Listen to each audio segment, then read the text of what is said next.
Papá tiene otra novia, fue lo que dijo mi hijo pequeño delante de toda la familia, y mi reacción dejó a todos en shock. Me llamo Mónica.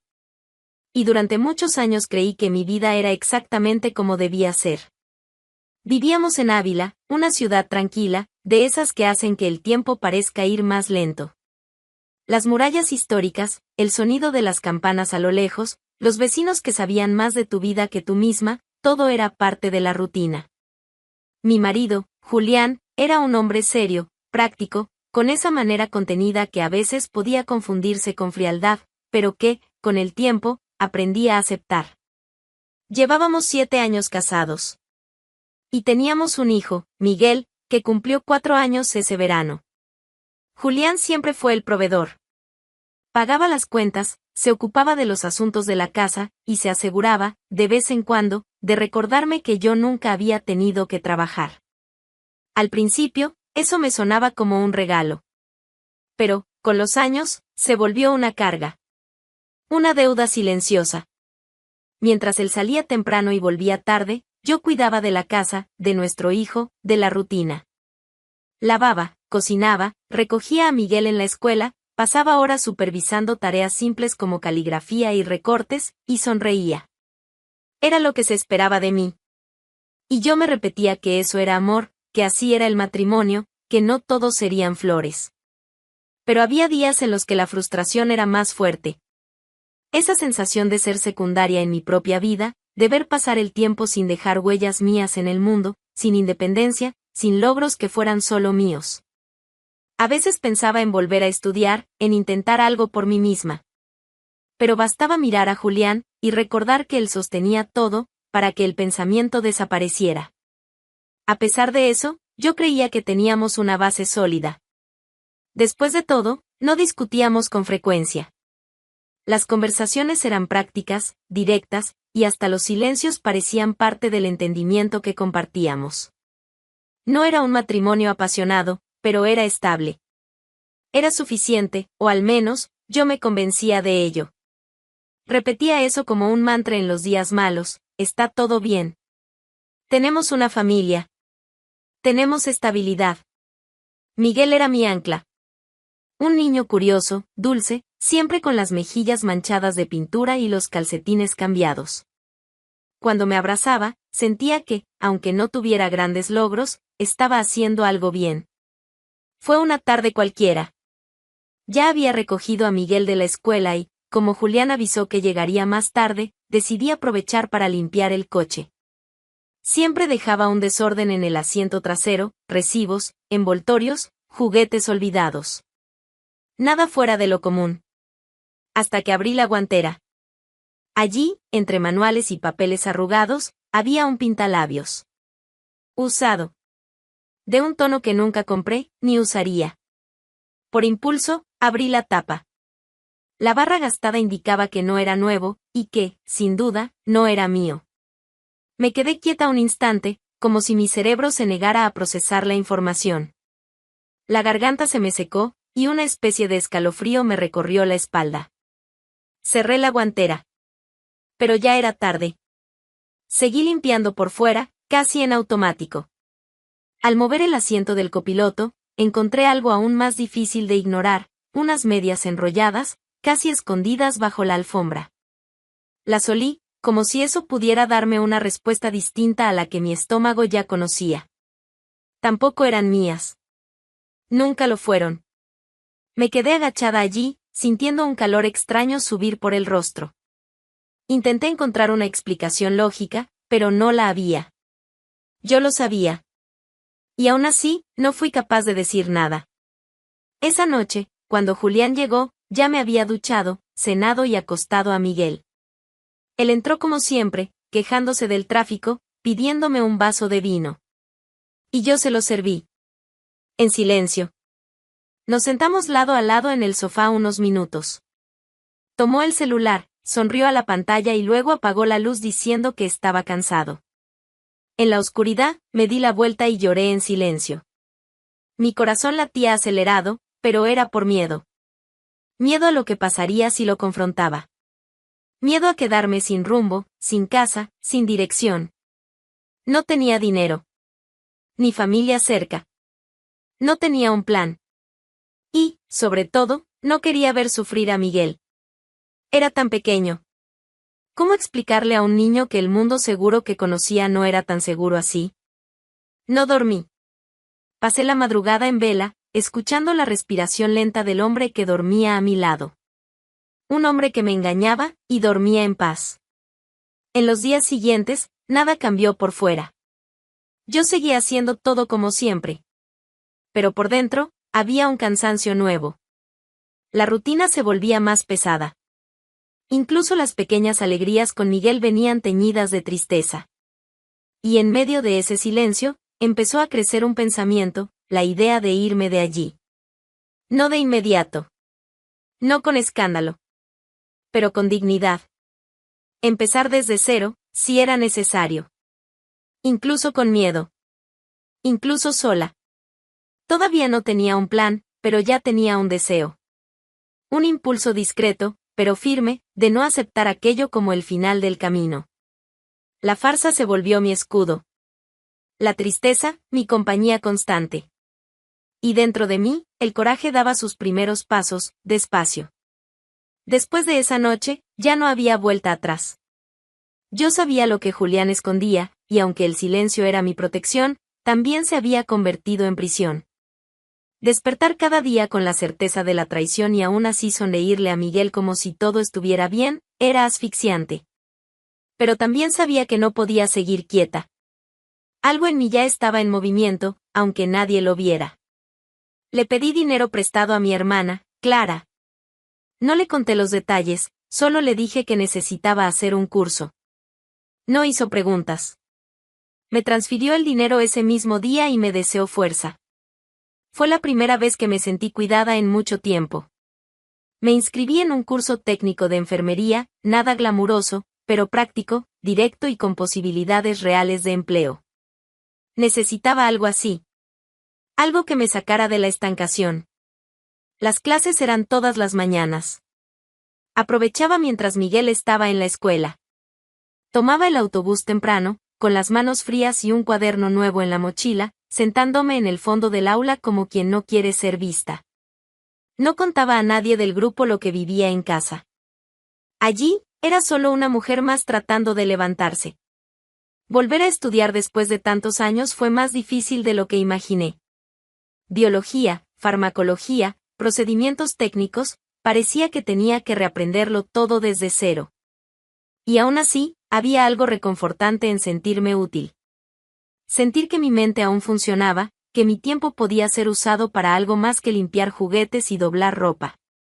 Por la tarde, volvía a casa, fingía naturalidad. Jugaba con Miguel en la alfombra de la sala, calentaba la cena, me reía de sus historias, aunque los ojos me ardieran de sueño. Cuando Julián llegaba, yo ya había pasado el día entero controlando el rostro para no dejar escapar nada. A veces venía callado.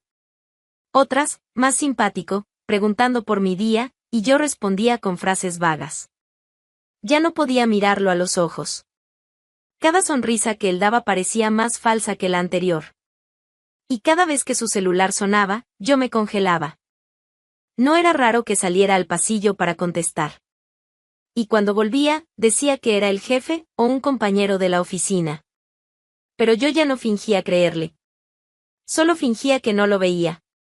Pasé a llorar escondida en el baño.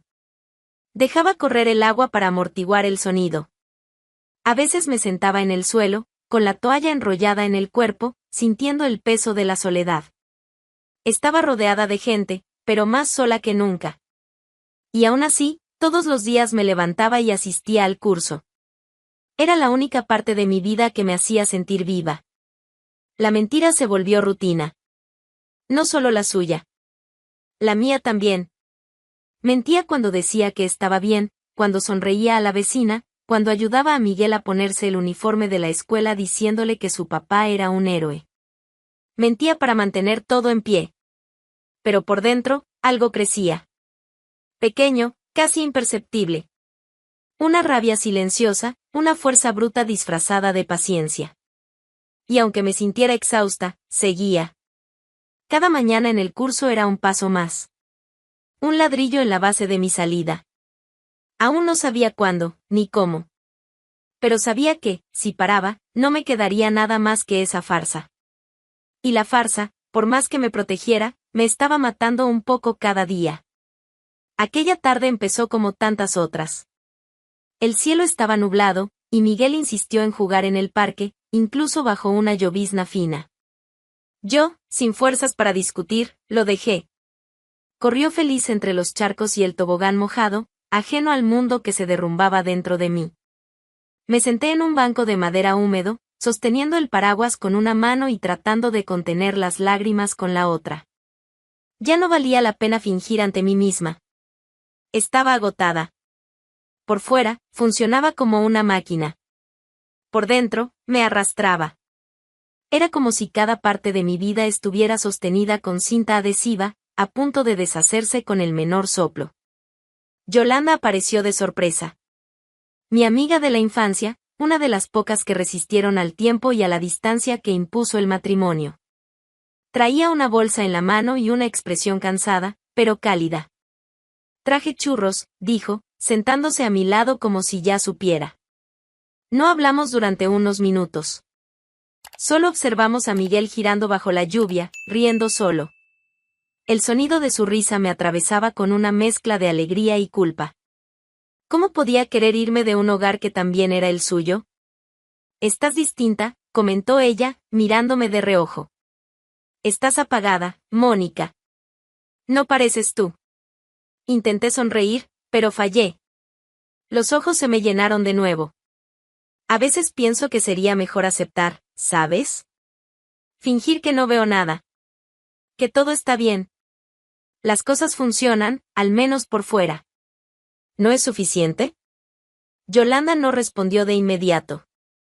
Tomó un churro, mordió con calma, y solo entonces habló, con voz firme, no. No lo es. No naciste para ser la sombra de nadie. Sus palabras me golpearon como un puñetazo. No por duras, sino por verdaderas. Sombra. Eso era lo que me había convertido. Un reflejo débil de la mujer que un día fui. Dejé mis sueños en silencio tanto tiempo que casi me olvidé de ellos. Dejé que la vida siguiera un guión que yo no escribí. Tengo miedo, confesé, con la voz quebrada. Miedo de empezar de nuevo, de fracasar, de herir a Miguel. Miguel te lo va a agradecer, algún día. Por ver que su madre no se dejó apagar. Que tuvo coraje. Estás plantando eso en el ahora mismo. Cada vez que elegís no callarte. Lo dijo mirándome a los ojos, sin suavizar. No había juicio. Solo fuerza. La fuerza que yo ya no tenía, o creía no tener. Pero allí, sentada en ese banco mojado, rodeada de charcos y de un frío que se colaba por los huesos, una parte de mí despertó. No era grande. No era clara. Pero estaba viva. La semilla del coraje fue plantada con esa frase. No germinaría de inmediato. Pero estaba allí, enterrada en una tierra mojada y fértil de dolor. Y por primera vez en mucho tiempo, recordé quién fui. Quién aún podía ser. Aquella tarde gris, entre churros húmedos y risas infantiles, entendí que aceptarlo poco nunca más sería suficiente. Era una de esas cenas obligatorias de sábado. Toda la familia de Julián reunida, como siempre, casa de sus padres, sala demasiado estrecha para tanto ego. La madre controlaba todo, desde la disposición de los platos hasta las conversaciones permitidas. Los hermanos hablaban alto, las cuñadas sonreían con falsedad, y yo hacía el papel de Mónica, la dedicada. La discreta. La esposa perfecta. La que sostiene todo en casa. Llevé una tarta salada, fingiendo entusiasmo. Estaba cansada, pero nadie allí lo notaba. O no les importaba.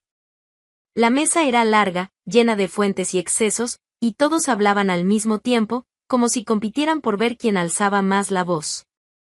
Julián parecía estar en su reino, y lo estaba, ¿no? Rodeado de gente que lo trataba como a un rey. El hijo exitoso, trabajador, padre ejemplar. Si supieran. Miguel se sentó entre Julián y yo, con la cara manchada de jugo y la servilleta haciendo más desorden que ayuda. Estaba animado, riendo con los chistes del tío, comiendo sin medida, sin tener idea del peso que yo llevaba encima. Lo miraba y me preguntaba, ¿hasta cuándo podré seguir fingiendo? Entre brindis y brindis, empezaron los comentarios de siempre. Mónica, tienes suerte de tener un marido así. Julián es un hombre serio, dijo una de las cuñadas, levantando la copa como si hubiera descubierto oro. Suerte. Esa palabra me dio ganas de reír. Suerte era no haber tirado su celular por la ventana cuando vi ciertos mensajes. Sí, una bendición, respondí, con una sonrisa seca y atragantada. Fue en ese ambiente de hipocresía y postres que Miguel decidió, con su voz dulce y absolutamente sincera, soltar una bomba en la mesa. Papá tiene otra novia. Silencio. El tipo de silencio que no encaja con una mesa llena. Los platos se detuvieron en el aire, los tenedores se congelaron, las sonrisas murieron en los labios. Yo me quedé inmóvil, mirando a mi hijo como si acabara de contar que vio un ovni en el jardín. ¿Cómo, amor? Pregunté, intentando no temblar. Lo escuché hablando por teléfono.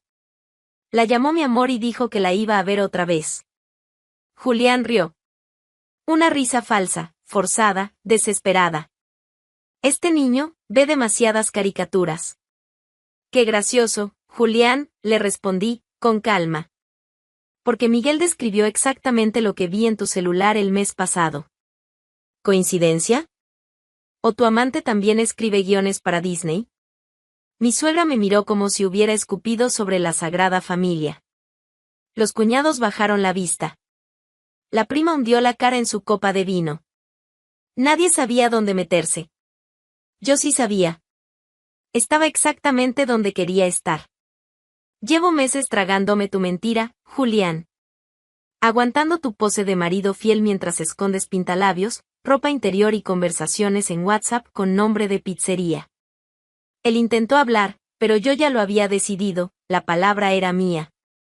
Hoy vine preparada para sonreír, fingir e irme como siempre. Pero Miguel me ahorró el esfuerzo. Y por él, por mí, por todo lo que he venido tragando en silencio, ya no voy a proteger tu imagen. Mónica, no aquí, susurró él, sudando. Aquí mismo. Porque fue aquí donde pasé años escuchando que eras un hombre de familia. Vamos a ver quién todavía lo cree después de esto. Miguel miraba confundido, sin entender la magnitud de lo que había dicho. Aún así, lo atraje hacia mí, con cariño. Él simplemente dijo la verdad. Algo que ningún adulto en esa mesa tuvo el coraje de hacer hasta ahora. Esa noche volví a casa en silencio.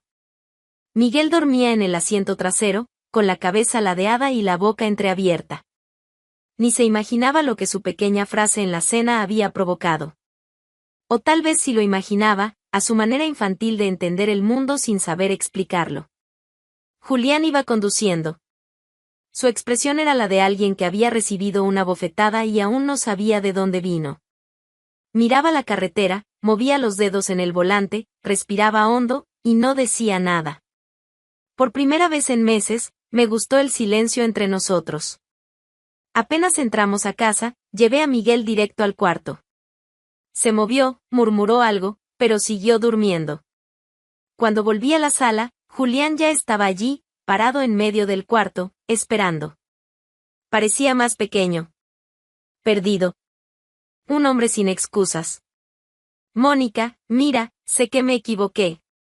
Pero la forma en que hablaste delante de mi familia, no, lo interrumpí, sin alzar la voz. No vamos a empezar por ahí.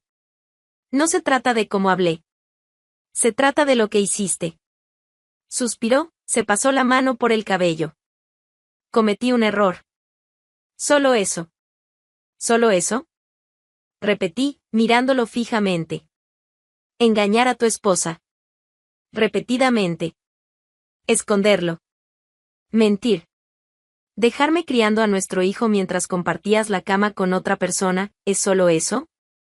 Estaba confundido, Mónica. No estabas confundido. Estabas cómodo. Confundido está quien tiene que tomar una decisión difícil. Tú estabas satisfecho, con tu familia por un lado y tu diversión por el otro. Y yo en el medio, fingiendo que no veía. Intentó acercarse. Di un paso atrás.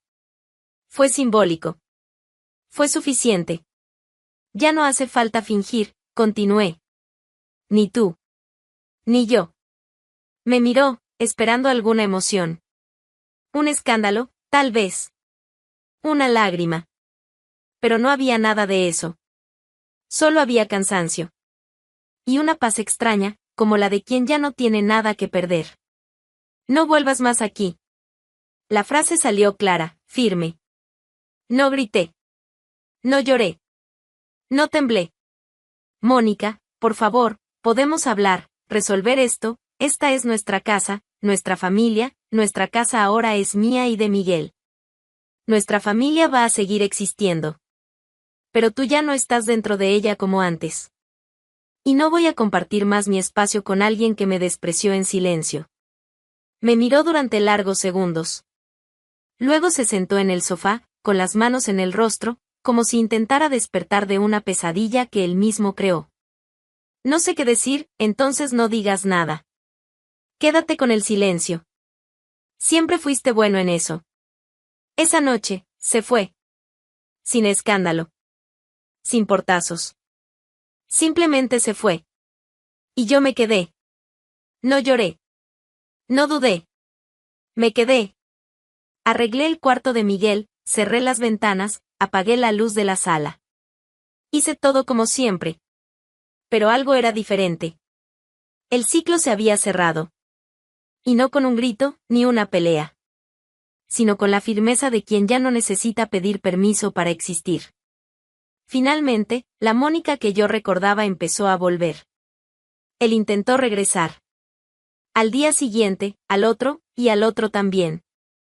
Mandó mensajes, llamó, apareció en la puerta con los ojos rojos y la voz quebrada. Incluso llegó a llorar delante de Miguel, una escena que me dio más vergüenza ajena que pena. Repetía el repertorio clásico, cometí un error, no sabía lo que quería, la casa está vacía sin ustedes. Escuché todo sin conmoverme. Ya no era rabia, ni tristeza.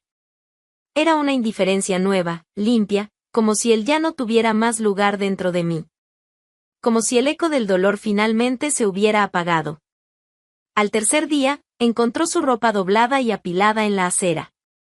Una bolsa plástica con zapatos, cinturones y la botella de whisky que él creía que yo no sabía que escondía detrás del armario. La cerradura ya estaba cambiada. Cuando tocó el timbre, ni siquiera me levanté. Miguel, desde el sofá, preguntó, ¿es papá? No, hijo. Solo es ruido. Él no volvió más. Yo, en cambio, fui volviendo. A mí. Terminé el curso técnico con honores. No porque fuera la mejor del grupo, no lo era. Sino porque fui la más determinada. Mientras los otros se quejaban de las pruebas, yo respiraba aliviada por tener un lugar donde poner mi energía. Recibí el certificado con la mano firme, como quien sostiene una nueva llave. Era más que un papel. Era un grito silencioso diciendo, yo puedo. Poco después, conseguí mi primer trabajo. Una clínica pequeña, rutina intensa, salario justo, pero era mío. Por primera vez en años, compré el pan de la mañana con mi propio dinero. Pagué la cuenta de la luz. Elegí qué ropa Miguel iba a usar sin tener que preguntar si podía gastar en eso. La libertad hacía ruido en los pequeños detalles. Lo más difícil era dormir. No por falta de cansancio, sino porque el silencio de la casa, sin la respiración de Julián a mi lado, parecía extrañamente liviano. Como si mi cuerpo aún no entendiera que podía relajarse. Con el tiempo, fui durmiendo mejor. Con la ventana abierta. Con el ventilador encendido. Sin miedo a ser juzgada. Miguel notó la diferencia antes que yo. ¿Estás más feliz, mamá? Sonreí. No había mejor explicación. La felicidad no llegó como fuegos artificiales. Llegó como un café caliente hecho por mí misma, como el alquiler pagado con esfuerzo, como una paz doméstica que ni siquiera sabía que existía. Julián todavía intentó contactarme de vez en cuando. Un mensaje en el cumpleaños de Miguel. Una llamada ignorada en Navidad. Pero nunca más entró. Nunca más se sentó en el sofá. ¿Y lo más curioso? Nunca más tuvo el poder de herirme. Hoy, si me preguntan si fue difícil, digo que sí. Digo que dolió, que fue lento, que hubo días en que todo en mí quería volver atrás solo para no enfrentar lo nuevo. Pero también digo que valió la pena. Que mirarme al espejo y reconocer a la mujer que está allí, es libertad. Amar a alguien es hermoso. Pero amarse a una misma es el verdadero punto de partida. Y yo empecé. Tarde, tal vez. Pero empecé por mí. Y por elección. Ahora, respiro entera. Sin fingir. Sin muros. Solo yo. Y eso basta. Si te emocionó esta historia de coraje y nuevos comienzos, suscríbete al canal para acompañar más relatos impactantes como este. Aquí, cada historia tiene alma, y a veces, todo lo que necesitamos es oír que no estamos solos. Activa las notificaciones y hasta la próxima.